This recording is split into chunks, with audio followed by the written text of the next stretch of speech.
sort of beneficial after that game? Yeah, certainly. Wasn't our best.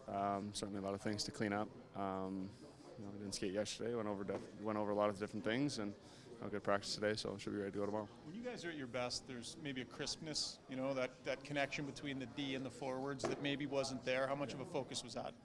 Yeah, definitely. Definitely making sure we're five tight, kind of all over the ice. I felt like we got kind of spread out the other night, and yeah, like you said, that crispness that we were missing kind of all night. So expect that tomorrow. What do you remember on Wednesday, the power play goal?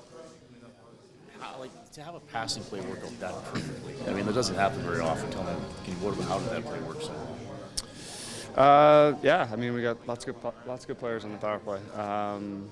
That's a play that we kind of look for. Leo into the middle, and sometimes Leo shoots it, sometimes he slides it over. So it looks pretty good when he slides it over, but he's scored lots of goals, and he can certainly score from there too. So it's definitely a dangerous little play that we've used before, and I'm sure we'll continue to use it.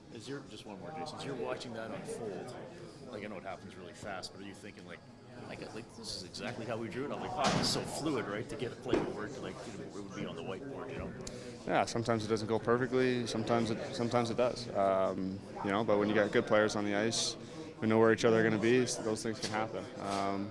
Calgary's got a good power play. They got some good players that sure they'll be looking to make plays like that tomorrow.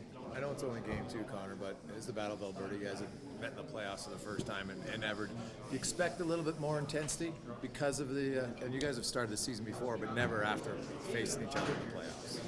Yeah, I would expect an intense game. I would expect the crowd to be into it. There's always, the Oiler fans are always great here, but there's always lots of Flames fans here too. And the building gets exciting. It's fun to play in these games.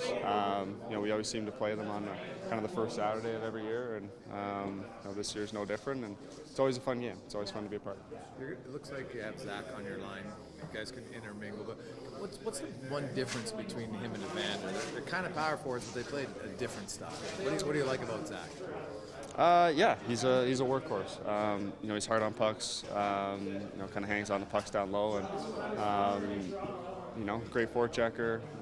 Always kind of in and around the net, and fun player to play. What do you say about Nazem Kadri and Jonathan Huberdeau? They're two huge additions, but different players than what Calgary's had in the past. What's your experience playing against those guys? Yeah, Kadri, hard guy to play against. Veteran guy, is playing great. He had a great year last year, and obviously Huberdeau is such a great playmaker. Passes the puck so well.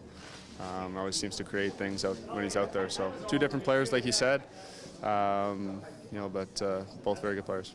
Not necessarily that you were looking for it, but did you end up seeing the overtime, the series clinching goal against Calgary? I know when Johnny Gaudreau kind of left, it seemed like it started to be shown again. It was a great moment for you and the organization. Do you remember just a little bit of what that felt like for you, and then the excitement as you left the ice? Yeah, it was fun to be a part of that series, and obviously fun to win it. And anytime there's an overtime goal in the playoffs, especially a series clinching one, it's always fun. So shouldn't say it's always fun. I've never really done it before, so it was my first time. But yeah, it was definitely a goal I'll never forget. And yeah.